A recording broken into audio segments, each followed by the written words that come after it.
in general, it's quite likely that palliative care will produce some cost savings. In any condition, any serious condition, end-of-life care is just disproportionately expensive. A huge part of the Medicare budget is spent within the last 30 days of life.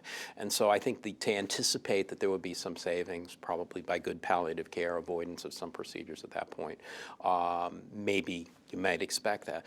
But I think delivering good palliative care may not be cheap either. I mean, appropriately treating a patient's symptoms at end of life, maybe the setting of a hospice or home as opposed to a hospital, there may be some cost savings.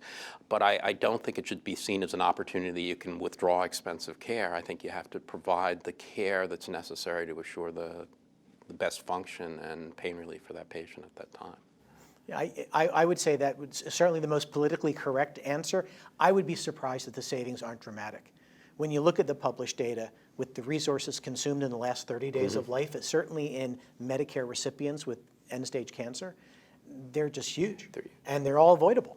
It's hard for people to talk about cancer in the reality of the disease because it's so uncomfortable. But the reality is, as a cancer doctor, is that the vast majority of my patients who are going to die from their disease, it's predictable death 6 months in advance.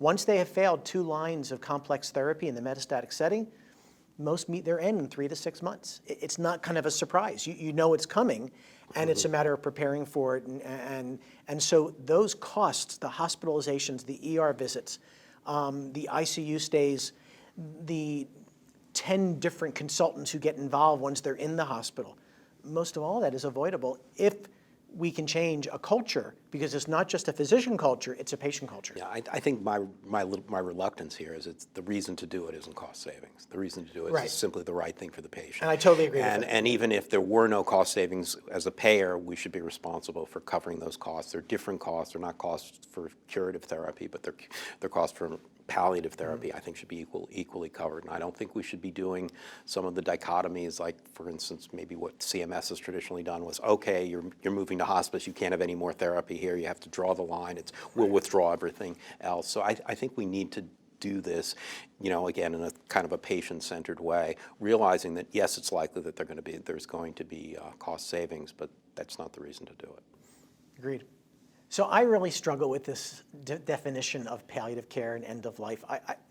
If palliative care is symptom management, you could argue that symptom management is part of all medicine. That's how disease present. That's a complication of normal treatment. So the fact that there seemed to be this belief that somehow oncologists weren't adequately managing pain, and I think this is where it was born. And I think there's a lot of different reasons for that, but some of those are also structural in terms of we're addressing an overly opioid-dependent or abusive culture, and maybe we're not doing it in the right ways because we have an audience that really needs appropriate pain therapy and an audience that maybe doesn't, and cancer would be an audience that does. So I struggle with, when am I palliating? I think that from the moment my patient walks in the door, I'm palliating symptoms, disease-based burden symptoms as well as treatment-related symptoms. And so for me, that whole world of palliative care really was a focus on that transition from active curative treatment into supportive care to maximize quality of life. And I think that should be the purview of the cancer specialist, and I really struggle with having to need another specialist involved with a patient who's already got a medical oncologist, a surgical oncologist, a radiation oncologist, and maybe other specialty care physicians to add one more to that mix. I struggle with this. Yeah, I think one advantage maybe just from the palliative care approach is I think physicians and the way we're trained, I'm not an oncologist, but I was kind of trained to cure disease. We want people to be cured.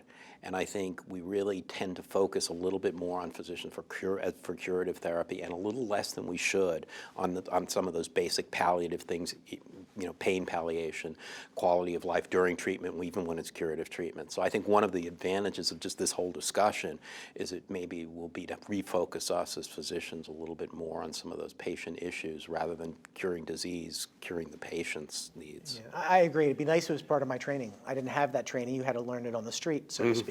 But I would think in your specialty of nephrology, those patients with end-stage kidney disease. It's an end-stage illness. Right, it's an end-stage illness. It's a chronic disease. They will likely die from that disease or some manifestation of that disease. And yet, you would take ownership of everything that was required to manage that Yeah. patient. You wouldn't need another specialist to manage those Yeah, symptoms. as a nephrologist, when you had a patient with end-stage renal disease, you wanted to be the primary care physician for that patient because it's a complex illness that controls every part of their life. Just as during the cancer year, every good oncologist I know say, I'm his doctor, not the primary. For this episode of care, Right. I will be responsible, and that's what we did. So, and that's why I feel there's this unfair burden that's being placed on the oncologist to say that somehow someone else needs to be brought in.